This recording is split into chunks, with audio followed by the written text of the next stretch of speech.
Joining me right now is Tennessee Senator and Senate Foreign Relations and Appropriations Committee member Bill Hagerty. Senator, it's great to see you this morning. Thanks very much for joining us. Do you know the answer to this? Is it $400,000 per family or $400,000 per individual who's going to see their taxes go higher? Whichever the number is, Maria, there's no way this is the cutoff. He's imposing the biggest tax increase in history, certainly in my lifetime. And to think that that's going to do anything to accelerate the economy is folly. He should look at what we do in states like mine, right in Tennessee. How did we grow our economy? We lower taxes. We have no income tax now. We deregulate. We keep a solid and secure border at the southern border, and we really do our best to create the business environment that creates job growth, not crushing regulations that he's talking about. So what's the difference here? I mean, why does he see it so differently? I mean, he's got wide open borders. We're here. We witnessed it firsthand yesterday and the day before. I'm going to witness it firsthand again in about an hour when I go out with the unions. I mean, how does he see things differently in terms of tax movements and border policy? Why? As Steve said just before, this is a socialist wish list. He's punishing corporations. He's punishing job creators. And by opening the borders, and I appreciate your being there and bringing attention to this, Maria, because this is the crisis that he tried to avoid talking about last night. At the State of the Union, he listed a litany of crises and didn't get to the border till the very end. But what he's doing, I think, is flooding the border, creating massive disarray to our economy, putting pressure on the lowest end of our workforce. And he's turning every town into a border town, because as he implements this turnstile at our southern border, they're pushing these people into the interior of our nation as rapidly as they can. It's a true crisis, and I'm so glad that we're bringing highlight. I appreciate that. Thank you. Let me ask you about appropriating this money. You're on appropriations, and I want to understand what the priorities are, because we've got all of this spending, more than $5 trillion, and yet there's no increase in defense spending. The threats are rising around us, China, Iran, not to mention what's happening at the border and the national security issues. Jack Keane has been on this program 100 times, and he says we're outgunned when it comes to China. So what can you tell us about defense spending and President Biden's priorities? Well, first, Maria, I'd say Jack Keane is a great American. I'm pleased to call him a friend. And as you know, my previous job was serving as U.S. ambassador to Japan. Very tough neighborhood there. And I've seen firsthand China's aggression. They're building their military at a very rapid pace.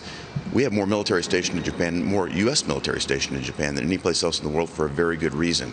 The last thing we need to be doing right now is building down our military when we have China's aggression moving forward. The world needs a strong America. And I don't understand why the Biden administration thinks that the opposite should be true.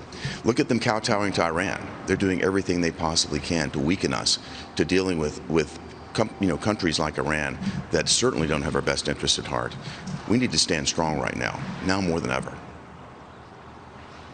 Well, how are you going to stand tall against this radical agenda? I mean, I spoke with former President Trump in the last hour, and here's his commentary about the Biden administration's tax proposals. Watch this. The taxes, it'll be the largest tax increase in the history of our country. And when you say it won't affect middle class has 401ks. And when you look at the capital gains tax, that's going to have a massive impact on the middle class. When you talk capital gains, you're talking about everybody. You're not talking about just for so-called wealthy people. You're talking about everybody. If they buy a stock, no matter what they do, you're talking about everybody is going to be affected by that. But they're going to be affected in an even more important way. Companies are going to leave this country. So we just got a GDP of 6.4% for the first read on the first quarter, Senator. Is this going to put a damper on an economy that's coming back? Well, it was interesting last night, Maria. We heard President Biden come on and open the whole speech last night with all of the successes. What he described was the greatest economic comeback that any nation is seeing right now. What he did was take credit for it, rather than give credit to Operation Warp Speed that President Trump put in place. That's plagiarism, something we've seen before from this president. What we're doing right now, though, is talking about the biggest tax increase, certainly in our lifetimes, Maria. That's going to have a major dampening effect. And what he's going to do is take away the great blue-collar comeback that President Trump put in place. And what he talked about last night, it wasn't a blue-collar, blueprint. This is a blue-collar jobs killer that he's talking about with these tax increases.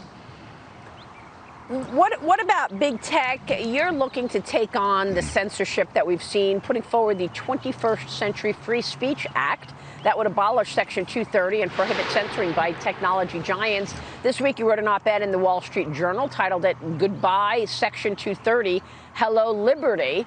What are you trying to accomplish there? I spoke with President Trump about Section 230 as well. Let's hear what he said, and then I want you to walk us through this act. You know, when they say that these are private companies, they can do what they want. Well, they are private companies, but once they're given this tremendous immunity of Section 230, they're no longer private companies as far as I'm concerned, because they're given a gift that no other type company has in this country, in this world, probably. Yeah. No other country has Section 230. Section 230 takes all their liability away. Senator?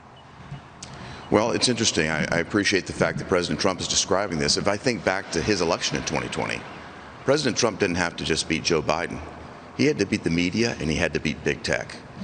Big tech has really gone out of control, and this Section 230 protection, what I'm proposing is eliminating Section 230. We're going to do away with Section 230, and we're going to treat these large public utilities, is what I would call them. These large private companies have become essentially the modern-day public square. But what they're doing is they're censoring language there. If we treat them like common carriers, which is what I'm proposing, then they're going to have to be open to all comers in a non-discriminatory fashion. And we're going to eliminate their ability to use political bias to censor Americans. Well, will you be able to get your colleagues on the left to go along with this? Will you be able to actually push this through the finish line? Maria, I've heard a lot of conversation from the Democrat side that they're concerned about big tech, too. As the president said, they've really run out of control. And when political speech is censored, when you have situations where, major mainstream political actors like the President of the United States can be censored here in America, yet Ayatollah Khomeini can talk about eliminating Israel and even talk about how to do that on big tech platforms, there's something very wrong there. When they can suppress a New York Post story about Hunter Biden, something's very, very wrong. Yeah, it's quite extraordinary, actually. Senator, it's great to get your insights this morning. Thank you, sir. We'll keep watching your efforts.